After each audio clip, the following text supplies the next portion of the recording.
let me just say that Danielle and Mr. Womack been holding it down in Harris County for me. And this was the first place that I wanted to start, as we are just now visiting Harris County for the first time since early voting began. I wanted to start with the faith leaders. But the reality is that you are more than faith leaders. You are organizers. You are civil rights advocates.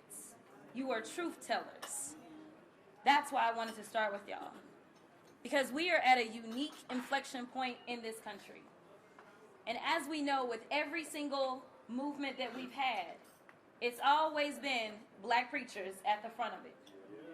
Now, some people would say, well, black preachers were only doing things for black folk. But the reality is that the change that black preachers have led has benefited this entire country. It's kind of like the labor of black women. The labor of black women has consistently benefited this country. I dare somebody to tell me otherwise and tell me how it is that black women have ever hurt us.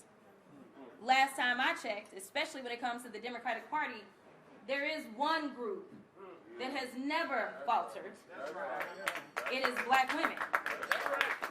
So, as people have a lot of opinions, I just want to be clear about what the facts are, especially from a historical standpoint. When it comes down to those close wins, it is black women that have taken them over. So here it is. There have been so many people that have theorized about what it takes to win in Texas. They have told us what will work, what won't work, and the reality is that in the last 30 years, ain't none of it worked. I'm just saying. They tell you to keep doing the same thing over and over, insisting that it will yield a different result. They keep looking at a different candidate in this race and wondering whether or not that candidate can do it. I'm here to tell you that I got into this race knowing that on the day that I decided that I woke up as a black woman. I got into this race knowing that there would be unique challenges to my candidacy simply because, unfortunately, America can't get over herself.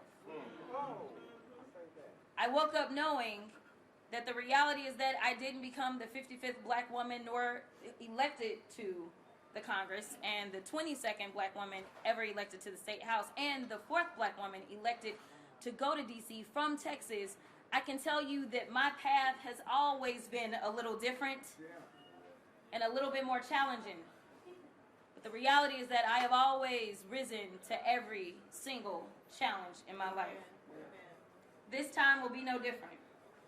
There are those that believe that there's no way that you can just go and get new voters to turn out. There's no way that you can increase that because we never get that done. The only way you're going to be able to win is to go and get people who love Trump down and convince them that somehow there is a place for them over here. The reality is that whatever Republicans, whether they are Trump Republicans or otherwise, if they are going to cross over, they are going to cross over because they understand that their circumstances have changed. They understand that the con-in-chief did just that and conned a bunch of people. They will understand that he has done nothing but harm them. As it was mentioned, the Supreme Court finally decided to get up and do their jobs. It only took them about a year, but listen, better late than never, I guess. And frankly, I'm still surprised that they did their job.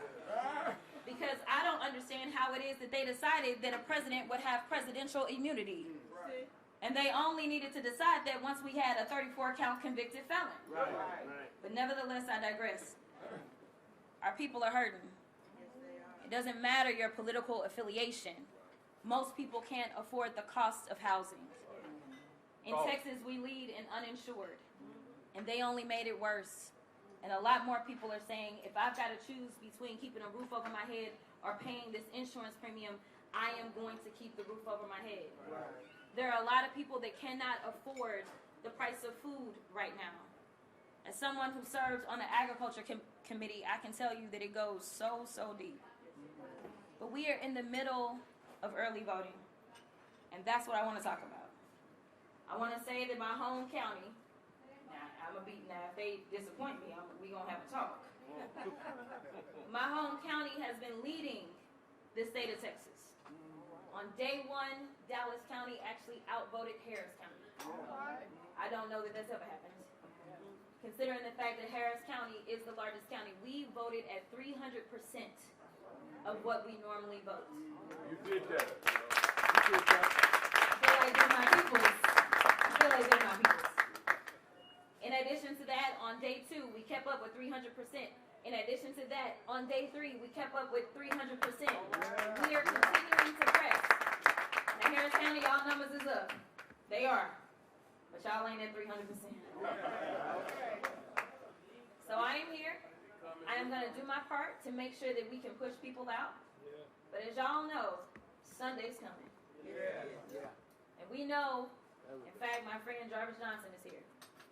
When we were in the State House, the only year that I was there, or the only term that I was there, they tried to push a voter suppression bill that would literally take away souls to the polls. And they thought that they could do it because they were like, nobody's paying attention to what we do.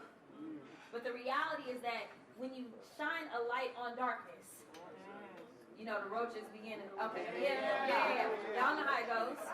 That's exactly what happened. They were like, wait a minute, we didn't know that. How did that get there? You know, they got real confused once the lights were on. We ended up breaking quorum. And people keep asking me, what are the big differences between you and your opponent? Now I can run through the resumes. The resumes look completely different. But if we talk specifically about voting rights, because it's something that I am super passionate about as a civil rights lawyer, we talk about when I was in the House with Jarvis, with Gina Hinojosa, who's running for governor, with James Talarico.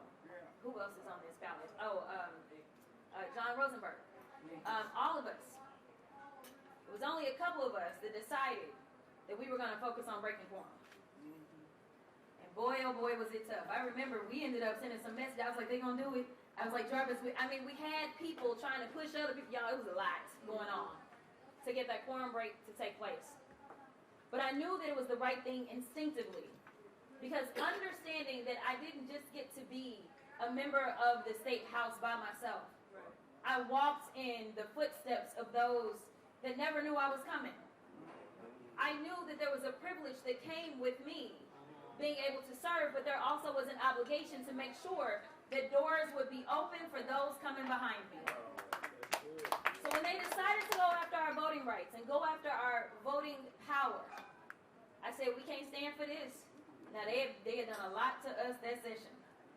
I said, but this has to be the thing that we say enough is enough. So we ended up organizing the walkout. Did not know whether or not it would take place, but it did. And ultimately, after there was all this national news coverage, everybody's like, okay, that felt kind of good. So when it came time for us to go back into another session, and it was clear that the Republicans were not going to listen to us, we decided to leave again. This time, we were going to have to actually leave the state because we knew the warrants were coming. And they did. They were willing to jail us. I need y'all to understand this as you were talking to the people in your congregations. They were willing to jail elected officials, and this time was no different as we saw Nicole Collier be incarcerated on the House floor.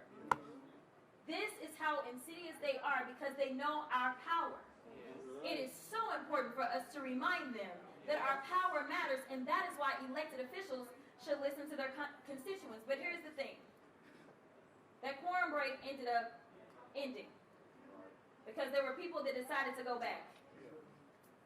If you decide to look at where I stood, I stayed out and I called people out for going back. I can tell you, you don't have to trust me, you can Google it. My opponent went back. We are in the fight for our lives. People can take a chance on somebody that says that they will fight, or they can go with a proven fighter. You don't ever have to ask where I'm going to stand when it comes to the current fight that we are in. So many times I've walked